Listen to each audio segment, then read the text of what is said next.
మరి జూలై నెలలో మకర రాశి వాళ్ళకి ఏ విధంగా ఉండబోతుంది? వీళ్ళకి ఏలినాటి శని పోయిందంటున్నారు. అట్ ద సేమ్ టైం మళ్ళీ గూడా జూలై నెలలో కొన్ని ఇబ్బందులు కనిపిస్తున్నాయని చెప్తా ఉన్నారు. వీళ్ళకి ఎలా ఉండబోతుంది ఓవరాల్‌గా? మనం గ్రహ స్థితిని బట్టి కనుక చూసుకుంటే వీళ్ళకి ఒకే సూర్యుడు మాత్రమే మారుతూ ఉన్నారండి.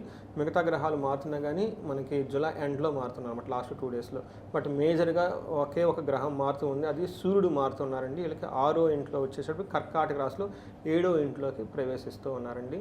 ఇక్కడ వీళ్ళకి ఏమైందంటేనండి, 7వ ఇంట్లో 2 గ్రహాలు, 8వ ఇంట్లో 2 గ్రహాలు ఉన్నాయండి. అంటే 7th, 8th హౌస్లో ఎక్కువ గ్రహాలు ఉంటే మంచిది కాదు అని మనకి శాస్త్రాలు వివరించడం జరిగింది. ఆల్రెడీ వీళ్ళకి 8th హౌస్లో కుజుడు, కేతువు ఉన్నారు లాస్ట్ 15-20 డేస్ నుంచి. బట్ ఇది కూడా మంత్ ఎండ్ వరకు ఉంటారు, జూలై 28th వరకు ఉంటారు. ఇది 8th హౌస్లో. 7th హౌస్లో మళ్ళీ వీళ్ళకి బుధుడును సూర్యుడు కూడా ఉన్నారండి. అంటే బాగా స్ట్రెస్ఫుల్గా ఉండే మంత్ అని మనం చెప్పుకోవచ్చు అనమాట. ఈ మంత్లో పెద్ద పెద్ద ప్లాన్లు ఏమీ చేయకుండా ఉన్న దాంట్లో చక్కగా హ్యాపీగా, అంటే వీళ్ళు ఆల్రెడీ ఎక్స్పీరియన్స్ అయిపోయారు ఏలినాటి శని టైంలో, కొంచెం స్లో అవ్వాల్సిన టైము అని మనం చెప్పుకోవచ్చండి. డీటెయిల్స్ కనుక చూస్తే వీళ్ళకి 7వ ఇంట్లో సూర్యుడు రావడంతో జూలై 15వ తారీఖున తీర్థయాత్రలు చేసే అవకాశం ఎక్కువగా ఉంటుంది. లాంగ్ ట్రావెల్స్ చేసే అవకాశం ఎక్కువగా ఉంటుంది.